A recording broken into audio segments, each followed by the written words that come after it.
মেরামত করার পরও জল প্রকল্পে রিজার্ভার লিক, নেই কোনো ফিল্টার, কাজ অসম্পূর্ণ। ঠিকাদারের গাফিলতির জন্য চণ্ডীগড় এলাকায় জলের হাহাকার। এক সপ্তাহের মধ্যে প্লান্ট থেকে নিত্য বিশুদ্ধ জল প্রদান করা থেকে বঞ্চিত হচ্ছে বৃহৎ এবং সেই অঞ্চলের লোকেরা বৃহত্তর আন্দোলনে হুঁশিয়ারি দিয়েছে। ঘটনা কাছাড়ের কাঠিগড়া বিধানসভা কেন্দ্রের অন্তর্গত হরিনগর জিপির চণ্ডীনগর দ্বিতীয় খণ্ডে দেখা গেছে ঠিকাদার বলরাম সিং কাজে গাফিলতি করেছেন বলে গুরুতর অভিযোগ উঠেছে। এলাকাবাসী তার বিরুদ্ধে অভিযোগ করেছেন।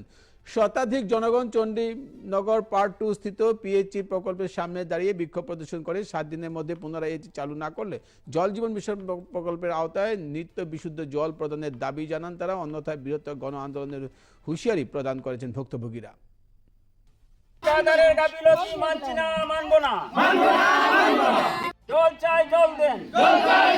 আমি ইয়ার সাপ্লাই চালু হয়েছে আজি বহুদিন হয়েছে, কিন্তু আজি 2-3 বছরের পর মানে এমন একটা অসুবিধা হয়ে আছে, আমি রীতিমতো পানি পাওয়া নাই। পানি নাপার কারণে কন্ট্রাক্টৰৰ আন্দারে জল মিশনের হেৰি করা হয়েছিল, কিন্তু জল মিশনটো এতিয়ালৈকে মানে পুরা হওয়া নাই। আমার যেটো সার্কিট আছে সার্কিটের ভিতরে যেটো ফিল্টার আছে ফিল্টারটো এতিয়ালৈকে ঠিক হওয়া নাই।